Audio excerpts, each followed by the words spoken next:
শাহবাগে অবস্থান জুলাই আন্দোলনে আহত যোদ্ধাদের সুচিকিৎসা এবং আওয়ামী লীগের চিরতরে নিষেধের দাবি।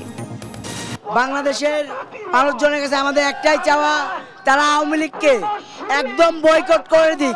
যতক্ষণ পর্যন্ত প্রত্যেকটা ভাই বোনেরা আর্থিক সহযোগিতা না পাবে ততক্ষণ পর্যন্ত আমি দৃষ্টি হারানো নাজমুল হক একটা সহযোগিতা এই রাষ্ট্রের কাছ থেকে নিতে চাই না। সারা দেশে বইছে তীব্র থেকে অতি তীব্র তাপপ্রবাহ, বিপর্যস্ত জনজীবন, চরম বিপাকে খেটে খাওয়া মানুষ, স্বস্তির বৃষ্টি ময়মনসিংহে।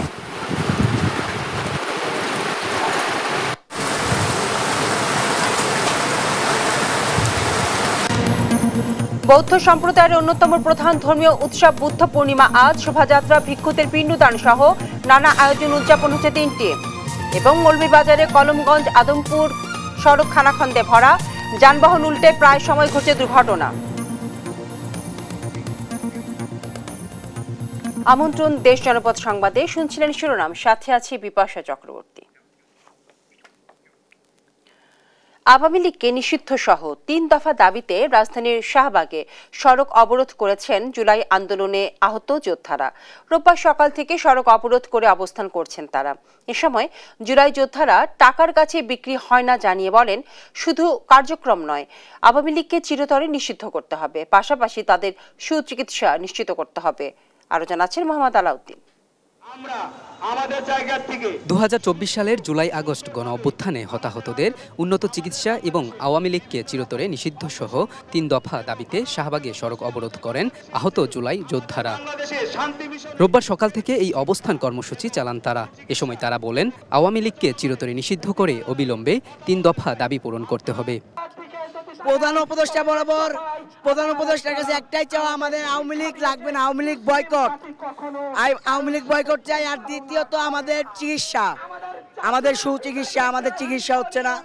আমার আহত ভাইরা যে পর্যন্ত নিহত ভাইরা তালিকা পূর্ণাঙ্গ প্রকাশ না পাবে, যতক্ষণ পর্যন্ত প্রত্যেকটা ভাই বোনেরা আর্থিক সহযোগিতা না পাবে ততক্ষণ পর্যন্ত আমি দৃষ্টি হারানো নাজমুল হক একটা সহযোগিতা এই রাষ্ট্রের কাছ থেকে নিতে চাই না। আমি চাই প্রত্যেকটা মানুষকে সার্বিক সহযোগিতা করা হোক, পুনর্বাসন করা হোক, চিকিৎসা নিশ্চিত করা হোক, আমাদের গাজী হিসেবে স্বীকৃতি দেওয়া হোক। তারা আরও জানান, জুলাই যোদ্ধারা কখনো টাকার কাছে বিক্রি হয় না। এরপর 24-এর গণ অভ্যুত্থানে অন্যতম সমন্বয়ক হাসনাত আব্দুল্লাহকে শাহবাগে এসে সংহতির আহ্বান জানান তারা। আওয়ামী লীগকে নিষিদ্ধ ঘোষণা করা হবে তাই বলে চলে গেছে। তাহলে আমাদের যে বলা হয়েছে 3 দফা, জুলাই সনদ দেওয়ার কথা, সুচিকিৎসার কথা, এগুলোর কথা কিন্তু ওরা বলে নাই, আমাদেরকে রেখে চলে গেছে। তাহলে আমাদেরটা আমাদেরই করতে হবে। হাসনাত আব্দুল্লাহ ভাই, আমরা জেলা উপজেলায় যোগাযোগ করতে পারবো না, এখানে আমরা আপনার শাহবাগে উপস্থিত হয়েছি, শাহবাগে আপনাকে আসতে হবে, আমাদের দাবি পূরণ করতে হবে, এরপরে আপনি কি বলতে চান বলবেন। রোববার বুদ্ধ পূর্ণিমার সরকারি ছুটি থাকায় অবরোধ কর্মসূচির জন্য আশপাশের সড়কে যানজট দেখা না গেলেও অ্যাম্বুলেন্সের মতো জরুরি সেবাদানকারী যান চলাচলে কোনো বাধা দিচ্ছেন না আন্দোলনকারীরা। মোহাম্মদ আলাউদ্দিন, দেশ টিভি, ঢাকা। দর্শক, আন্দোলনে খবর জানাতে শাহবাগ থেকে সরাসরি যোগ দিচ্ছেন আমাদের সহকর্মী তারেক মাহমুদ সুজন। তারেক, আন্দোলনকারীদের দাবি দেওয়া সম্পর্কে বিস্তারিত জানাবেন এবং সড়কে যানবাহন চলাচল কেমন হচ্ছে?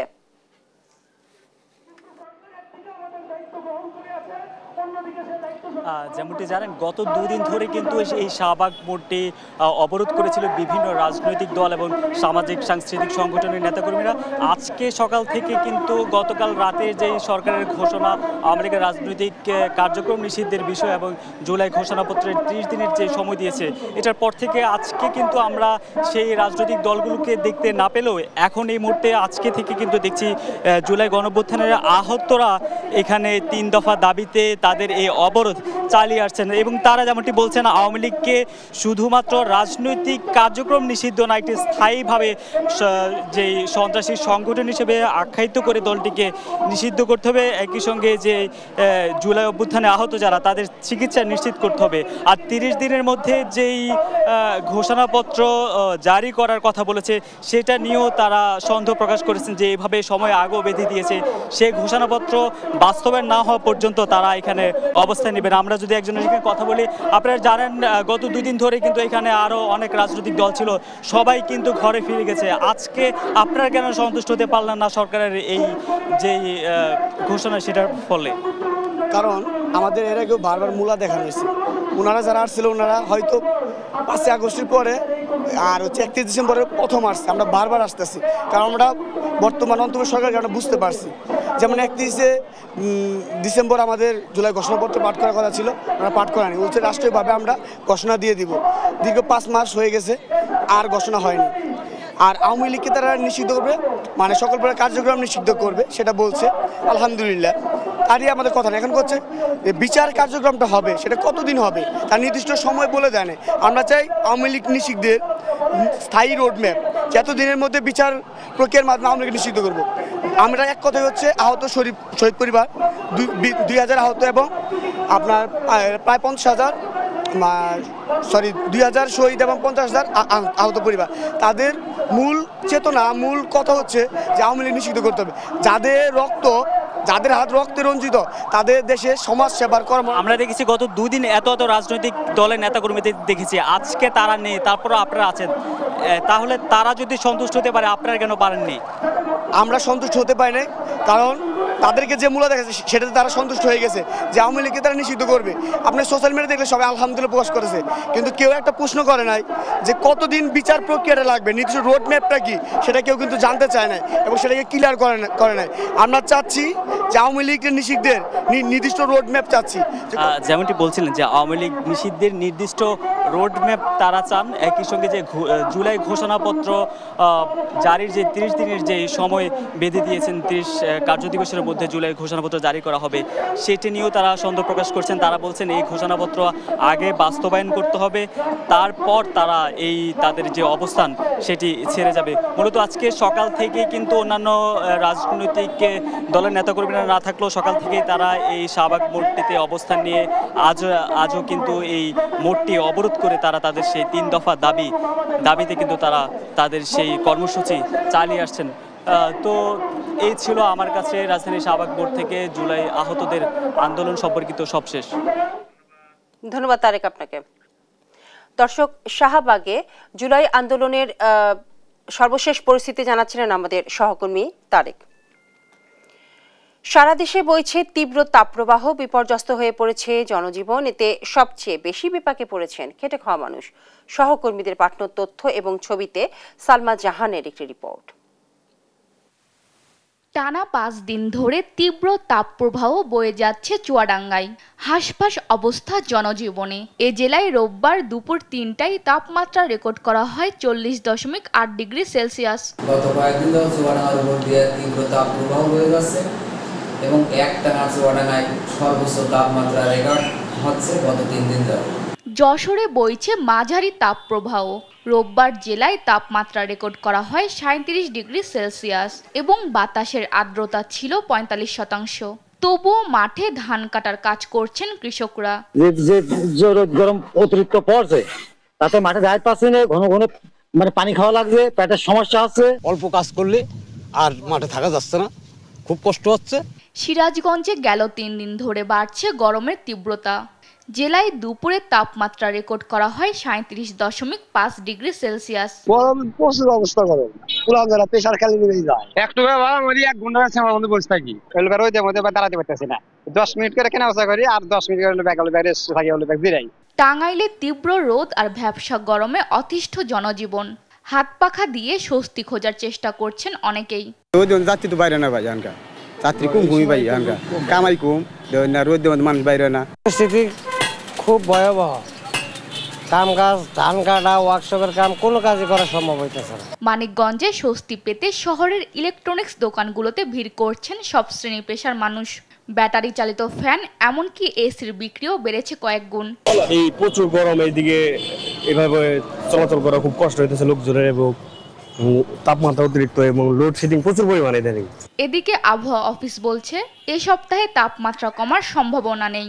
বৃষ্টি হলেও সপ্তাহ জুড়ে তাপমাত্রা অব্যাহত থাকার সম্ভাবনা রয়েছে। যতটা সম্ভব রোদ এড়িয়ে চলার পরামর্শ দিয়েছেন চিকিৎসকরা। একই সঙ্গে বেশি বেশি পানি পানের পরামর্শ দেওয়া হয়েছে। সালমা জাহান, নিউজ ডেস্ক, দেশ টিভি। চুয়াডাঙ্গা এবং যশোরে তীব্র তাপপ্রবাহে বিপর্যস্ত হয়ে পড়েছে জনজীবন। সেখানকার পরিস্থিতি জানাতে সরাসরি যোগ দিচ্ছেন আমাদের সহকর্মী খায়রুজ্জামান সেতু এবং সালাউদ্দিন সাগর। শুরুতেই যাচ্ছি আমরা সেতুর কাছে। সেতু, প্রচন্ড গরমে জনজীবনে কি প্রভাব দেখছেন আপনি? ধন্যবাদ আপনাকে। আপনি যেমনটি বলছিলেন যে চুয়াডাঙ্গাতে কিন্তু মানে গরমে জনজীবন বিপর্যস্ত হয়ে উঠেছে। বিশেষ করে এই গরমে কিন্তু সবচেয়ে বেশি বিপাকে পড়েছে যারা দিন মজুর অর্থাৎ খেটে খাওয়া মানুষ। এই অটো চালক, রিক্সা চালক থেকে শুরু করে যারা দিন মজুরি তারা কিন্তু একেবারে বিপর্যস্ত। তারা কিন্তু রীতিমতো বলা যেতেই পারে যে যদি 10 মিনিট কাজ করে তারা কিন্তু 5 মিনিট হচ্ছে জিরিয়ে নেওয়া লাগছে, অর্থাৎ বিশ্রাম নেওয়া লাগছে। একই সাথে তারা কিন্তু একটু ছায়া শীতল পরিবেশ পেলেই কিন্তু তারা মানে বিশ্রামে চলে যাচ্ছে, এমন একটা অবস্থা আর কি। সব মিলিয়ে কিন্তু তারা খুবই দুর্বিষহ জীবন যেমন করছে। তবে চুয়াডাঙ্গা আবহাওয়া বিশ্ব আমাকে যেমনটা জানিয়েছে সেটা হচ্ছে যে আজকে কিন্তু বিকাল 3টায় কিন্তু চুয়াডাঙ্গার সর্বোচ্চ তাপমাত্রা রেকর্ড করা হয়েছে 41.8 ডিগ্রি সেলসিয়াস। কিন্তু গতদিন কিন্তু এই বিকাল 3টায় কিন্তু তাপমাত্রা রেকর্ড করা হয়েছিল 42 ডিগ্রি সেলসিয়াস, যেটা কিন্তু চলতি মৌসুমের দেশের সর্বোচ্চ তাপমাত্রা। তবে গতকালকে কিন্তু আমি জানিয়েছিলাম সেটা হচ্ছে যে আজকে থেকে তাপমাত্রা ক্রমান্বয়ে হ্রাস পাবে, কিন্তু যথারীতি কিন্তু সেই হ্রাসটাই পেয়েছে। তবে আজকে কিন্তু সকালের দিকে কিন্তু খুবই তাপমাত্রা মানে মানে মানে আক্রমণাত্মক ছিল, যেটা কিন্তু আস্তে আস্তে তাপমাত্রা ক্রমান্বয়ে নিচের দিকে নামতে শুরু করেছে। এখানে আমাদেরকে চুয়াডাঙ্গা আবহাওয়া অফিস যেমনটি জানিয়েছে এর মূলত কারণ হচ্ছে কিন্তু যে ওই 10টা-11টার পর থেকে কিন্তু সূর্যের উত্তাপ হচ্ছে বাড়লেও যেটা হচ্ছে নিয়মিত হাওয়া হওয়ার কারণে কিন্তু পরিবেশটা শীতল করে তুলেছে। এই কারণে কিন্তু এই যে তাপমাত্রা 42 ডিগ্রি থেকে কমে 41.8 ডিগ্রি সেলসিয়াসে এসেছে এবং আগামীকালকেও কিন্তু এই তাপমাত্রা আরো কমবে এবং যথারীতি মঙ্গলবার থেকে বৃষ্টিপাতের সম্ভাবনা রয়েছে। তো এই ছিল চুয়াডাঙ্গা থেকে সর্বশেষ। আমি এখন চলে যাচ্ছি যশোরে। সেখানে রয়েছে আমাদের সহকর্মী সালাউদ্দিন সাগর। আপনি বলবেন যে আপনার যশোরের যে এই যে তীব্র তাপপ্রবাহ চলছে, এই তাপপ্রবাহের সার্বিক পরিস্থিতি কি এবং বিশেষ করে খেটে খাওয়া দিনমজুরির কি অবস্থা?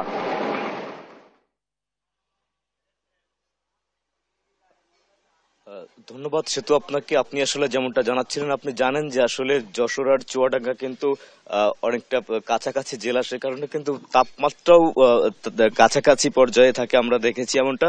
তো আজকে যশোরের এখনকার যে তাপমাত্রা, সর্বোচ্চ তাপমাত্রা রেকর্ড হয়েছে কিন্তু 39.9 ডিগ্রি সেলসিয়াস। তো আমি আজকে যশোরে সকাল থেকেই খবর রাখছিলাম যে আপনি সকাল 7টা-8টার দিকে 28 ডিগ্রি তাপমাত্রা কিন্তু সকালে রেকর্ড করা হয়েছে। দুপুর 12টার দিকে রেকর্ড করা হয়েছিল 37 ডিগ্রি সেলসিয়াস।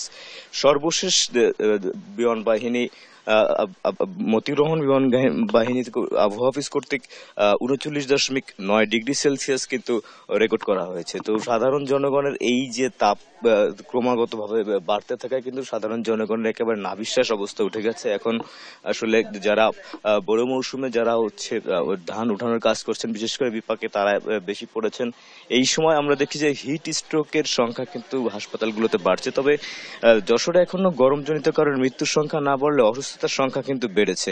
তো এই বিষয়ে আমরা কথা বলেছি আমাদের যশোর জেনারেল হাসপাতালের আরএমও ডাক্তার হাবিবা সিদ্দিকা ফোয়ারার সাথে। তিনি আমাদেরকে যেমনটা জানিয়েছেন যে আসলে শিশু এবং বৃদ্ধদের কিন্তু এই গরমে আক্রান্ত হওয়ার আশঙ্কা বেশি রয়েছে এবং তারা আক্রান্তও বেশি হচ্ছেন।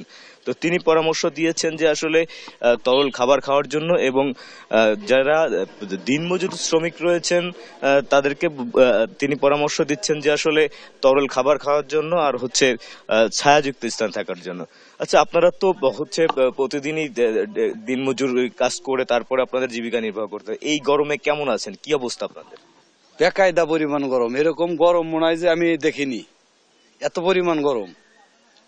আজকে মানুষজন দেখছেন কেমন রাস্তাঘাটে মানুষজন এই গরমের জন্য খুবই কম। ধন্যবাদ আপনাকে। আপনি শুনছিলেন আমি আসলে যেমনটা বলছিলাম যে বিশেষ প্রয়োজন ছাড়া কিন্তু মানুষ আসলে ঘর থেকে বের হচ্ছে না। তো তীব্র গরমের এই যে প্রবাহ এটা কিন্তু আরো 2-3 দিন থাকবে বলে আবহাওয়া অফিস আমাদেরকে জানিয়েছেন। যদিও চাষিরা মেঘ, বৃষ্টি এবং কালবৈশাখীর একটা ভয় পাচ্ছিলেন, তো আবহাওয়া অফিস জানিয়েছেন যে আসলে কালবৈশাখী ঝড় আসার কিন্তু আসলে ঠিক 2-1 ঘন্টা আগে টের পাওয়া যায় যে আজকে ঝড় হতে পারে, সে কারণে এটা অগ্রিম বার্তা দেওয়া যায় না। এই কারণে কিন্তু চাষিরাও কিন্তু সেই আগে ধান তোলার কারণে গরমে অসুস্থ হলেও তারা সেদিকে ব্যস্ত আছে। তো এই ছিল আমার কাছে যশোরের সর্বশেষ। সেতু এবং সাগর, আপনাদের দুজনকেই ধন্যবাদ। দর্শক, যশোর এবং চুয়াডাঙ্গায় তীব্র তাপপ্রবাহের সার্বিক পরিস্থিতি জানাচ্ছিলেন আমাদের দুজন সহকর্মী সেতু এবং সাগর। চলে যাচ্ছে পরবর্তী সংবাদে। রাজশাহীতে 2023 সাল থেকে প্রতি বছরই গরমে তাপমাত্রা 40 ডিগ্রি সেলসিয়াস পেরিয়ে যাচ্ছে। এবছর মে মাসের দ্বিতীয় সপ্তাহেই বরেন্দ্র অঞ্চলটির তাপমাত্রার পারদ 40 ছুঁয়েছে। আবহাওয়া অফিস বলছে চলতি মে এবং জুন মাসে তাপমাত্রা আরও বাড়বে। গবেষকরা বলছেন ভৌগোলিক কারণে এবারের গরমের তীব্রতা হবে দীর্ঘমেয়াদী, যা জনজীবনে ফেলবে নেতিবাচক প্রভাব। কাজী শাহেদের প্রতিবেদন। সকালেই অনুভূত হচ্ছে মধ্য দুপুরের গরম, বেলা বাড়তেই তাপমাত্রার পারদ উঠছে 40-এ। তীব্র গরমে যে যার মতো খোঁজ করছেন প্রশান্তির। গরমের জন্য অসুস্থ হয়ে যাচ্ছি, সময়তে প্রচন্ড গরম পড়ছে, রাজশাহী শহরে প্রচন্ড গরম পড়ছে। গোসল করে খুব ভালোই লাগছে আমাদের, পুকুরে পানিটাও খুব ঠান্ডা। প্রচন্ড গরম পড়তেছে, এই জন্য আমরা এখানে আসছি গা ধুতে, ঠান্ডার সহিতে গা ধুতে। এই জায়গাতে সব ছেলেপেলেরা আছে, অনেক মজার সহিতে গা হাত পা ধুচ্ছে। আবহাওয়া অফিসের তথ্য মতে শনিবার এ মৌসুমে এখন পর্যন্ত সর্বোচ্চ তাপমাত্রা রেকর্ড করা হয়েছে 40.7 ডিগ্রি সেলসিয়াস। তীব্র গরমে তাই হাসপাস অবস্থা মানুষের। আমাদের সমস্যা যে রোদ, তাপমাত্রা বেশি, ভাড়া ভুড্ডি কম, যাত্রী নাই, রোদ গরমে সব বাড়ি চলে গেছে। গরম সহ্য করা পারতেছি না, প্রচুর পরিমাণ গরম। কোনো পানি খাওয়া হচ্ছে, মনে হয় সহ্য হচ্ছে না গরমে। আবহাওয়া অফিস বলছে এখন পর্যন্ত রাজশাহীর সর্বোচ্চ তাপমাত্রা 35 ডিগ্রি পেরিয়েছিল 1972 সালে। এরপর 2005 সালের পর বিভিন্ন সময় তাপমাত্রা 42 ডিগ্রি ছুলেও অন্য বছরে তা 40-এর মধ্যেই সীমাবদ্ধ ছিল। তবে 2023 সাল থেকে প্রতি বছরই তাপমাত্রা 40 ডিগ্রি ছাড়িয়ে যাচ্ছে। গেল বছর এপ্রিলের শেষ ভাগেই সর্বোচ্চ তাপমাত্রা রেকর্ড করা হয়েছে 43 ডিগ্রি, যা ছিল 5 বছরের সর্বোচ্চ। এবার সেই রেকর্ডও ভাঙতে পারে বলে শঙ্কা। পরিবেশবিদরা বলছেন ভৌগোলিক কারণে এবছর তীব্র গরমের স্থায়িত্ব কিছুটা দীর্ঘমেয়াদী হতে পারে। জলাশয়ের পরিমাণ আগে আমরা যে রকম দেখতাম, বিশেষ করে রাজশাহী অঞ্চল, বরেন্দ্র অঞ্চল, সেই জলাশয়গুলা এখন আর জলাভূমিতে নেই। এই জলাভূমি থাকলে কি হয় যে সেখান থেকে হিউমিডিটি বায়ুমণ্ডলে যায়, বায়ুমণ্ডলে গেলে সেখানে একটা টেম্পারেচারের ব্যালেন্স তৈরি করে, সেই সুযোগটা এখন আর নেই। অঞ্চলের যে ক্লাইমেট, জলবায়ু পরিবর্তনের যে সার্কেলটা যেটা আছে, যেটা সাইক্লিক অর্ডারের বিষয়টা ঘটে, সেখানে সবচেয়ে বড় ভূমিকা আছে হলো এল নিনো এবং লা নিনোর ইফেক্ট। গবেষকরা বলছেন স্থানীয় অভিযোজন প্রক্রিয়া নিয়ে দীর্ঘমেয়াদী উদ্যোগ গ্রহণ করা না গেলে তীব্র গরম জনজীবনের পাশাপাশি ফসল চাষের ধরন ও প্রাণ প্রকৃতির উপরও বিরূপ প্রভাব ফেলবে। কাজী শাহেদ, দেশ টিভি, রাজশাহী। তীব্র তাপপ্রবাহের পর স্বস্তির বৃষ্টি হয়েছে ময়মনসিংহে। রোববার বিকেল 3টার সময় আচমকাই আকাশ অন্ধকারাচ্ছন্ন হয়ে ঝোড়ো বাতাস শুরু হয়। এরপরে শুরু হয় বৃষ্টি হয় 15 মিনিটের মতো। কিশোর কিশোরীরা বৃষ্টিতে ভিজে উচ্ছ্বাস প্রকাশ করে। মাঠে খেলায় মেতে ওঠেন অনেকেই। বৃষ্টিতে শান্তি নেমে আসে জনজীবনে।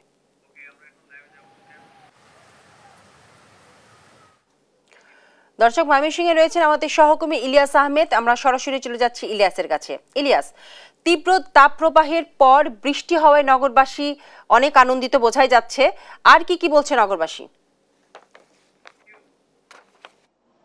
টানা কয়েকদিনের প্রচণ্ড দাবদাহের পর আজকে বিকেল 3টার দিকে স্বস্তির বৃষ্টি নেমে এসেছে। অর্থাৎ আমরা দেখেছি ময়মনসিংহ নগরী সহ ত্রিশালের বেশ কয়েকটি এলাকায় কিন্তু বৃষ্টি হয়েছে, অর্থাৎ ত্রিশালে শিলাবৃষ্টি হয়েছে, এছাড়াও নগরীতে জোরো বৃষ্টি হয়েছে, যার কারণে কিন্তু জনমনে একেবারেই স্বস্তি নেমে এসেছে। এবং তারা বলছেন যে এই বৃষ্টির কারণে কিন্তু তাদের যে হাসপাস অবস্থা ছিল সেটি অনেকটাই দূর হয়েছে। এবং আজকের 3টার পর থেকে আমরা দেখেছি আকাশ মেঘলা, এবং এখন আমি রয়েছি নতুন বাজার এলাকায় রয়েছি। এই এলাকাটিতেও থেমে থেমে কিন্তু বৃষ্টির ফোঁটা পড়ছে, যার কারণে আবহাওয়া অনেকটাই ঠান্ডা রয়েছে।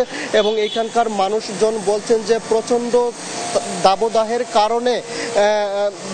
কারণে কিন্তু কয়েকদিন ধরে কিন্তু তাদের যে কষ্ট, সেই কষ্ট কিন্তু ভীষণ মাত্রায় হয়েছিল। অর্থাৎ যার কারণে আজকে বৃষ্টি নামার কারণে কিন্তু আজকে আজকের যে আবহাওয়া অনেকটাই শীতল রয়েছে এবং তারা বলছেন যে এই আবহাওয়ার কারণে তারা কিন্তু ঘর থেকে বের হচ্ছেন এবং তাদের যে মধ্যে যে স্বস্তি, সেই স্বস্তির নিঃশ্বাস কিন্তু আমরা লক্ষ্য করেছি এবং প্রত্যেকেই দেখেছি যে গত কয়েকদিন ধরে একেবারেই শহরের মধ্যে সাধারণ মানুষের আনাগোনা কমে গেছিল এবং আজকের দুপুরের পর থেকেই সাধারণ মানুষ ঘর থেকে বের হচ্ছেন এবং পুরোপুরি বলা যায় যে ময়মনসিংহ সহ আশপাশের যে কয়েকটি উপজেলা রয়েছে সেই বেশ কয়েকটি উপজেলাতেই কিন্তু স্বস্তির বৃষ্টি নেমে এসেছে এবং যার কারণে মানুষের মধ্যে অনেকটাই স্বস্তি নেমে এসেছে। আমরা এই বিষয়টি নিয়ে আবহাওয়া সংশ্লিষ্ট যারা রয়েছেন তাদের সঙ্গে কথা বলার চেষ্টা করেছিলাম। তারা বলছেন যে ইতিমধ্যেই ময়মনসিংহের বৃষ্টি হয়, অর্থাৎ বেশ কিছু এলাকায় বৃষ্টি হওয়ার কারণে কিন্তু আবহাওয়া শীতল হয়েছে এবং এই ধারাবাহিকতা কিন্তু থাকবে, সেই বিষয়টি তারা বলছিলেন। এবং আমরা দেখেছি যে বিশেষ করে এই প্রচণ্ড দাবদাহের কারণে যারা শ্রমজীবী মানুষ রয়েছেন তাদের কষ্ট পোহাতে হয়েছিল বিগত সময় ধরে এবং হাসপাতালে কিন্তু যারা শিশু রয়েছেন এবং বৃদ্ধ রয়েছেন তাদের চাপ বেড়েছিল এবং চিকিৎসকরা নানান পরামর্শ দিয়েছিলেন এবং তারা বলেছিলেন যে মানুষ যেন অপ্রয়োজনে ঘর থেকে বের না হয়, সেই পরামর্শ কিন্তু তারা দিয়েছিলেন। অর্থাৎ আজকে দুপুরের পর থেকেই আকাশ মেঘলা হওয়ার পাশাপাশি বেশ কিছু এলাকায় বৃষ্টি হওয়ার কারণে মানুষের মধ্যে যে স্বস্তি, সেই স্বস্তি লক্ষ্য করা গেছে এবং বিশেষ করে শ্রমজীবী মানুষ যারা রয়েছেন অর্থাৎ সেই শ্রমজীবী মানুষের মধ্যে উচ্ছ্বাস আমরা লক্ষ্য করেছি। আমরা জানতে চাই এই কয়েকদিনের গরমে আপনাদের তো অবস্থা খুবই খারাপ ছিল, আজকে তো দুপুর থেকে বৃষ্টি হচ্ছে বেশ কিছু এলাকায়, কেমন লাগছে? একটু ভালো লাগছে, একটু ভালোই লাগছে বিকালের থেকে এই ঘন্টা নিয়ে আগে তো গরম প্রচুর, গরম কাম করেন গেছে না, ওই এক খেপ মারিয়া বইতে লাগছে, অনেক ভালো লাগছে। এই রিক্সা চালক বলছিলেন যে গরমের কারণে তাদের রিক্সা চালাতেও কিন্তু ব্যাপক ভোগান্তি পোহাতে হয়েছে এবং আজকে কিন্তু বৃষ্টি নামায় তাদের মধ্যে যে স্বস্তি, সেই স্বস্তির নিঃশ্বাস কিন্তু তারা ফেলছেন এবং তারা কিন্তু সহজেই কিন্তু তারা এক স্থান থেকে অন্য স্থানে কিন্তু যাত্রী নিয়ে যেতে পারছেন এবং তারা কিন্তু তাদের যে নিয়মিত ভাড়া, সেই ভাড়া কিন্তু তারা নিয়মিত আদায় করতে পারছেন, সেই বিষয়টি তারা বলছিলেন। এছাড়াও আমরা দেখেছি যে একেবারেই রাস্তার ফুটপাতে যারা ব্যবসা করতেন তাদের মধ্যেও কিন্তু অস্বস্তি লক্ষ্য করা গেছিল। আজকে কিন্তু সেই বৃষ্টি নামার কারণে অর্থাৎ আকাশ কিন্তু মেঘাচ্ছন্ন থাকার কারণে আবহাওয়া অনেকটাই ঠান্ডা রয়েছে এবং সেই আবহাওয়ার কারণে কিন্তু যারা বাসাবাড়িতে দীর্ঘদিন ধরে এবং রয়েছেন এবং তারা কিন্তু বাসাবাড়ি থেকে নেমে আসছেন। একটু জানতে চাই কি অবস্থা বৃষ্টি হওয়ার কারণে? বৃষ্টি হওয়ার কারণে একটু ভালো লাগতেছে আর কি, নাহলে অসহ্য গরম একটা ছিল, মানে মানুষের খুব কষ্ট হইতেছিল। আমরা নিজেরা একটু শান্তি পাইতেছি নিজের কাছে, মনের কাছে, এইটুকু। তিনি বলছিলেন যে আসলে বৃষ্টি হওয়ার কারণে তাদের মধ্যে যে দুর্ভোগ ছিল বিগত কয়েকদিন ধরে, সেই দুর্ভোগ অনেকটাই কমে এসেছে এবং তারা কিন্তু রাস্তায় কিন্তু সহজেই চলাচল করতে পারছেন এবং তারা আমরা দেখেছি যে বিভিন্ন রাস্তাঘাটে এবং এখনো পর্যন্ত কিন্তু এই যে বৃষ্টির বড় বড় ফুটা কিন্তু পড়ছে, অর্থাৎ এই যে স্বস্তি, সেই স্বস্তি কিন্তু জনমনে নেমে এসেছে এবং তারা বলছেন যে এই অবস্থা থাকলে অর্থাৎ তারা কিন্তু তাদের যে দৈনন্দিন কাজকাম রয়েছে সেটি কিন্তু তারা নিয়মিত করতে পারছেন এবং তারা তাদের যে প্রয়োজনীয় যে কাজকর্ম রয়েছেন সেটি কিন্তু নিয়মিত করতে পারছেন, সেই বিষয়টি বলছিলেন। অর্থাৎ আমরা এই বিষয়টি নিয়ে আবহাওয়া সংশ্লিষ্ট অধিদপ্তর থেকে আমাদেরকে বলা হয়েছে যে তাদের যে এই শীতল আবহাওয়ার কারণে সাধারণ মানুষের মধ্যে স্বস্তি, সেই স্বস্তি কিন্তু এখন তারা লক্ষ্য করছেন এবং সেই শীতল আবহাওয়া কিন্তু আরো কয়েকদিন থাকবে, সেই বিষয়টি কিন্তু সংশ্লিষ্ট অধিদপ্তর থেকে আমাদেরকে জানানো হয়েছে। এই ছিল আমার কাছে ময়মনসিংহ থেকে সর্বশেষ। ইলিয়াস, আপনাকে ধন্যবাদ। দর্শক, তীব্র তাপপ্রবাহের পর ময়মনসিংহে আজ বৃষ্টি হয়েছে। ময়মনসিংহের সার্বিক পরিস্থিতি জানাচ্ছিলেন আমাদের সহকর্মী ইলিয়াস। দেখছেন দেশ জনপথ সংবাদ।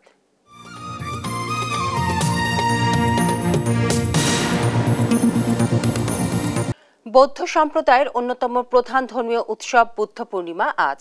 এটি গৌতম বুদ্ধের জন্ম, বুদ্ধত্ব লাভ এবং মহাপরিনির্বাণ লাভের স্মৃতি বিজড়িত দিন। দিনটি উপলক্ষে রঙিন হয়ে উঠেছে বান্দরবান, রাঙামাটি, খাগড়াছড়ি, কুমিল্লা সহ দেশের নানান প্রান্ত। সহকর্মীদের পাঠানো তথ্য এবং ছবিতে নুসরাত শোভার রিপোর্ট। বৌদ্ধ সম্প্রদায়ের অন্যতম প্রধান ধর্মীয় উৎসব বুদ্ধ পূর্ণিমা বা বৈশাখী পূর্ণিমা। প্রতি বছর অত্যন্ত ধর্মীয় ভাবগাম্ভীর্য ও উৎসাহ উদ্দীপনার মধ্য দিয়ে দিনটি পালন করেন বৌদ্ধ ধর্মাবলম্বীরা। এটি গৌতম বুদ্ধের জন্ম, বোধি লাভ ও মহাপরিনির্বাণ লাভের স্মৃতি বিজড়িত দিন। দিনটি উপলক্ষে পার্বত্য জেলা বান্দরবানে বোধি বৃক্ষের নিচে সকাল থেকে হাতে চন্দন জল নিয়ে সমবেত হন নারী পুরুষরা। আয়োজনে উপস্থিত রয়েছেন বোমাং রাজা সহ ধর্মীয় গুরুরা। বিশ্ব শান্তি মঙ্গল কামনার্থে আমরা জগতের সকল প্রাণী সুখী হোক এই মৈত্রীময় আমরা এই দিবসটি পালন করে থাকি। রাঙামাটিতেও যথাযোগ্য মর্যাদায় উদযাপন করা হচ্ছে বুদ্ধ পূর্ণিমা। সকালে রাঙামাটির রাজ বনবিহার সহ জেলার বিভিন্ন বৌদ্ধ মন্দিরে শোভাযাত্রার মাধ্যমে দিনব্যাপী কর্মসূচি শুরু হয়। বলতে গেলে বুদ্ধ পূর্ণিমা সাধারণত তিথিতে বিচরিত আমাদের বৌদ্ধদের একটি ধর্মীয় অনুষ্ঠান। 3টে ঘটনাকে উপলব্ধি করে করা হয়। সবাই আসলে একত্রিত হয়ে র্যালি করে মন্দিরে যাওয়া আসলে অনেক ভালো লাগে। হিংসা, দুঃখ সবকিছু যাতে দূর হয়ে আবার সবাই আনন্দে থাকুক, সুখে থাকুক, সুস্থ থাকুক। খাগড়াছড়িতেও রোববার সকাল থেকে বিহারগুলোতে রয়েছে পুণ্যার্থীদের ভিড়। জেলা শহরের অংড বৌদ্ধ বিহারটি সাজানো হয়েছে জমকালোভাবে। বিহারে সকাল থেকেই চলছে সংঘদান, অষ্টপরিষ্কার দান, ভিক্ষুদের পিণ্ডদান, প্রদীপ প্রজ্বলন ও ধর্ম নির্দেশনা। এর পাশাপাশি রয়েছে সমবেত প্রার্থনার আয়োজন। সেখানে দেশ, জাতি তথা সকল প্রাণীর সুখ ও মঙ্গল কামনা করা হয়। এছাড়া কুমিল্লাতেও দিনটি উদযাপনে নানা আয়োজন করা হচ্ছে। সন্ধ্যায় বিহারগুলোতে পঞ্চশীল গ্রহণ, প্রবোজ্জা গ্রহণ, প্রদীপ পূজা ও ফানুস উড়ানোর কথা রয়েছে। নুসরাত শোভা, নিউজ ডেস্ক, দেশ টিভি। এই মুহূর্তে বাংলাদেশের রাজনীতিতে শান্তি দরকার বলে মন্তব্য করেন বিএনপি স্থায়ী কমিটির সদস্য আমির খসরু মাহমুদ চৌধুরী। সকালে চট্টগ্রামের ডিসি হিলের সামনে সম্মিলিত বুদ্ধ পূর্ণিমা উদযাপন পরিষদের উদ্যোগে শান্তি শোভাযাত্রা উদ্বোধনে তিনি এই মন্তব্য করেন। বলেন, ভিন্ন রাজনৈতিক দল মত সবাইকে সঙ্গে নিয়ে নতুন দেশ গড়ে তুলতে হবে। চট্টগ্রাম সিটি কর্পোরেশনের মেয়র ডাক্তার শাহাদাত হোসেন এ সময় উপস্থিত ছিলেন। এই শান্তির বাণী এখন বাংলাদেশে সবচেয়ে বেশি প্রযোজ্য। আজকের মুহূর্তে খুব বেশি প্রযোজ্য। আমরা বিগত 10-15 বছর অনেক অশান্তির মধ্যে থেকেছি। এত অশান্তিতে থেকেছে, সমাজ ভেঙে গেছে, রাজনীতি ভেঙে গেছে, দেশ ভেঙে গেছে, ব্যবসা বাণিজ্য রীতি সব ভঙ্গ করে আমাদের সমাজকে ধ্বংস করে দেওয়া হয়েছে। আমরা একটা নতুন দেশ, নতুন সমাজ গড়তে চাই। বৌদ্ধ সম্প্রদায়ের অন্যতম প্রধান ধর্মীয় উৎসব বুদ্ধ পূর্ণিমা ঘিরে রঙিন হয়ে উঠেছে কক্সবাজার। বিস্তারিত জানাতে সরাসরি যোগ দিচ্ছেন আমাদের সহকর্মী আব্দুর রহমান। আব্দুর রহমান, এখন কি আয়োজন চলছে সেখানে এবং পুণ্যার্থীদের মাঝে কেমন উচ্ছ্বাস দেখতে পাচ্ছেন আপনি? যেমনটি জানাচ্ছিলেন, আজকে সকাল থেকেই তারা বৌদ্ধদের অন্যতম পবিত্র অনুষ্ঠান বৌদ্ধ পূর্ণিমা সকালে তাদের স্নানের মধ্যে দিয়ে শুরু হয়েছে। এটি স্মৃতি পরিচালিত একটি মহাপূর্ণিমা অনুষ্ঠান। আজকে বৌদ্ধদের জন্ম, বন্ধুত্ব লাভ এবং পরিনির্বাণ, এবং এটি তাদের কাছে খুবই গুরুত্বপূর্ণ অনুষ্ঠান। এবং সকালে তারা তাদের গোসল এবং বিভিন্ন কাজরাদি সম্পন্ন নতুন কাপড় সহ বিভিন্ন অনুষ্ঠানের মধ্যে তাদের অনুষ্ঠানটি শুরু হয়েছে। কক্সবাজার জেলায় প্রত্যেকটি উপজেলায় বৌদ্ধ বিহারগুলোতে নবরূপে সজ্জিত হয়েছে। তারা আজকে রাতে বৌদ্ধ পূর্ণিমা সহ সারা রাত ব্যাপী প্রোগ্রাম চলবে। এখন তারা বিশেষ প্রার্থনায় মগ্ন রয়েছে। কক্সবাজারের এই যে বৌদ্ধ বিহারগুলো রয়েছে তারা তাদের এখন বিভিন্ন যারা পুণ্যার্থীরা রয়েছেন এবং যারা প্রধান ভ্রান্ত রয়েছেন তারা এখানে তাদেরকে নিয়ে এই অনুষ্ঠানটি আয়োজন করে বলে আমাদেরকে জানিয়েছেন। কক্সবাজারের সকালে র্যালি সহ বিভিন্ন ধরনের আয়োজন ছিল এবং সেই আয়োজনটি এখনো চলমান রয়েছে। রাত 8টা সারা রাত ব্যাপী এটা চলবে বলে তারা আমাদেরকে জানিয়েছে। এবং আমি আজকে আপনাদেরকে কক্সবাজারের যেই অনুষ্ঠানটি হচ্ছে সেটি খুবই অনাড়ম্বর এবং গুরুত্বপূর্ণ বিষয় নিয়ে তারা আমাদেরকে জানিয়েছেন এবং তাদের এই অনুষ্ঠানের মধ্যে দিয়ে বিশ্ব শান্তি এবং মঙ্গল কামনায় তারা সকলের জন্য দোয়া কামনা করেন এবং তাদের সেই অনুষ্ঠানটির মধ্য দিয়ে তাদের সারা জীবনের মানুষের সারা পৃথিবীব্যাপী মানুষের যে অশান্তি অমঙ্গল রয়েছে সেটি তারা যেন দূর হয় এবং শান্তি যেন বিশ্বময় ছড়িয়ে পড়ে সেটি তারা আমাদেরকে জানিয়েছেন। এবং আজকের এই অনুষ্ঠানে বিশেষ করে নিরাপত্তা বাহিনী সহ তাদের যে ধর্মীয় নেতৃবৃন্দ রয়েছেন সার্বিকভাবে তারা সকলের সহযোগিতা কামনা করেছেন এবং আশা করতেছেন সুষ্ঠু এবং সুন্দরভাবে প্রতি বছরের ন্যায় এই অনুষ্ঠানটি সম্পন্ন হবে বলে তারা আশা ব্যক্ত করেছেন। এটা ছিল আমার কাছে সর্বশেষ। আব্দুর রহমান, আপনাকে ধন্যবাদ। দর্শক, কক্সবাজার থেকে আমাদের সহকর্মী আব্দুর রহমান বৌদ্ধ পূর্ণিমার সর্বশেষ তথ্য আমাদেরকে জানাচ্ছিলেন। চট্টগ্রামের শীর্ষ সন্ত্রাসী ছোট সাজ্জাদের স্ত্রী তামান্না শারমিনকে গ্রেফতার করেছে চট্টগ্রামের বাকলিয়া থানা পুলিশ। শনিবার রাত 11:30টায় তাকে নগরীর বহদ্দারহাটের বারুইপাড়া এলাকা থেকে গ্রেফতার করা হয়। পুলিশ জানায়, বাকলিয়া এলাকায় জোড়া খুনের মামলায় উচ্চ আদালত থেকে গেল 10 এপ্রিল আগাম জামিন পান তামান্না। জামিনের মেয়াদ শেষ হওয়ার পর আদালতের নির্দেশ অনুযায়ী নিম্ন আদালতে আত্মসমর্পণ না করায় তাকে গ্রেফতার করা হয়েছে।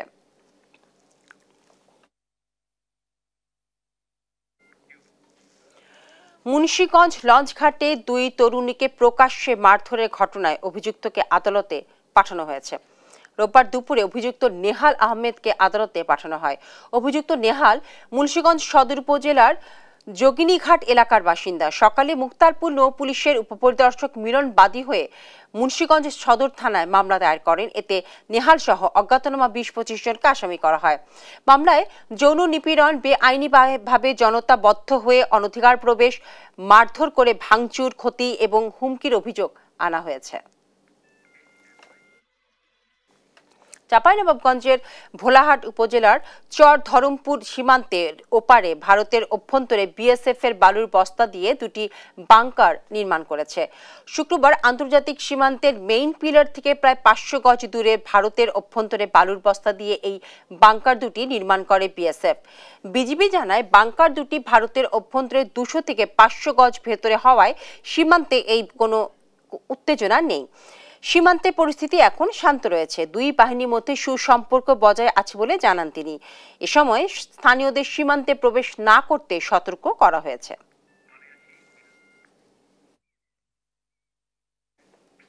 দেখছেন দেশ জনপদ সংবাদ।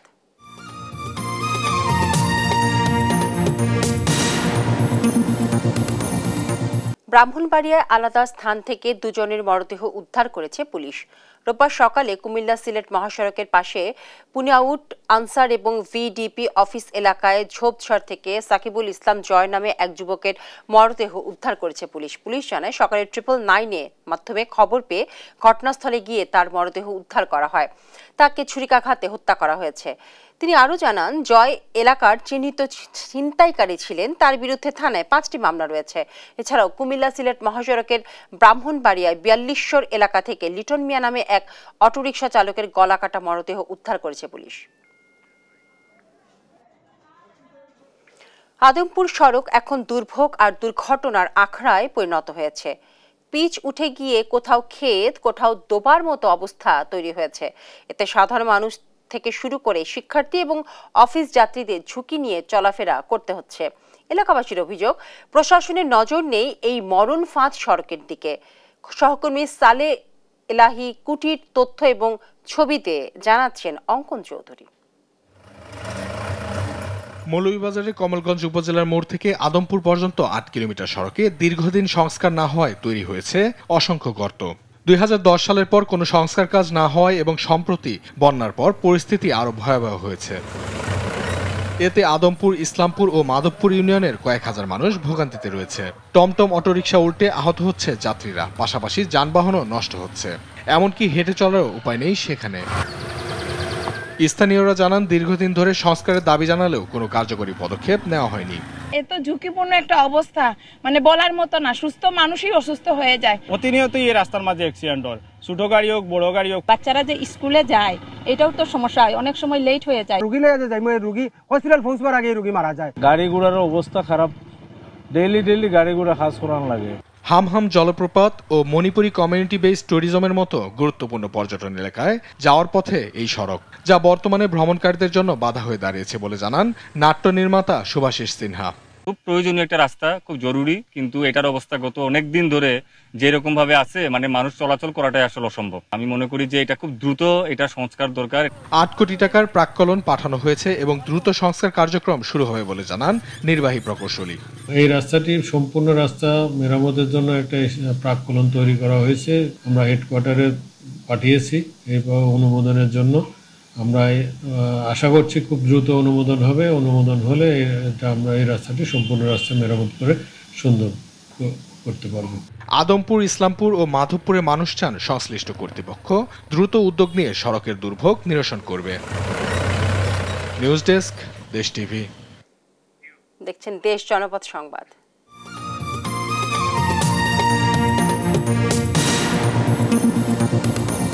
প্রত্যেকেই প্রতিবন্ধী, দুই পায়ে ভর করে স্বাভাবিকভাবে হাঁটতে পারেন না। হাঁটার জন্য আশ্রয় হিসেবে হাতে নিতে হয় লাঠি, কিন্তু জীবনযুদ্ধে তারা পিছিয়ে পড়েননি।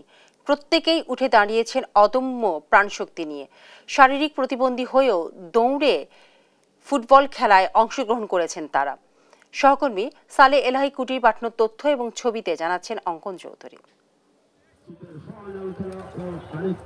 ৮ মে মৌলভীবাজারের শ্রীমঙ্গলে লচনা মাঠে অনুষ্ঠিত হয় ব্যতিক্রমী নারী অ্যাম্বিউটি ফুটবল ম্যাচ। দু দলে ছিল ৫ জন করে নারী খেলোয়াড়। ২ গোলরক্ষকের এক হাত অচল ও অন্য ৮ জনের একটি করে পা অচল। Sports for hope and independence ও আন্তর্জাতিক রেড ক্রস কমিটির যৌথ আয়োজনে এই ম্যাচে প্রতিবন্ধী নারীরা অংশ নেয়। অংশগ্রহণকারী নারীরা জানান, অ্যাম্পিউটেশন হওয়ার পর মানুষ তাদের নিয়ে হাসাহাসি করত, তবে স্বপ্ন ছিল ফুটবলার হওয়ার, কিন্তু পায়ের কারণে তা সম্ভব হয়নি। আমরা এশিয়া মহাদেশের সর্বপ্রথম অ্যাম্পুটি নারী ফুটবলার এবং আমরা এক পায়ে খেলি, ক্রাচের উপর ভর। আমার ফুটবল খেলার অনেক শখ ছিল, কিন্তু ডিজেবল পারসন বলে খেলতে পারতাম না। এইটা সুযোগ হয়ে খেলতে পেরে আমার অনেক ভালো লাগছে। ব্যতিক্রমী এমন খেলা দেখে উচ্ছ্বাসিত দর্শকরা। আমি ওদের জন্য অনেক দোয়া করি আর আশা করি যে ওরা আরো ভালো খেলুক সামনে। আমাদের খুব ভালো লাগছে খেলা দেখার জন্য।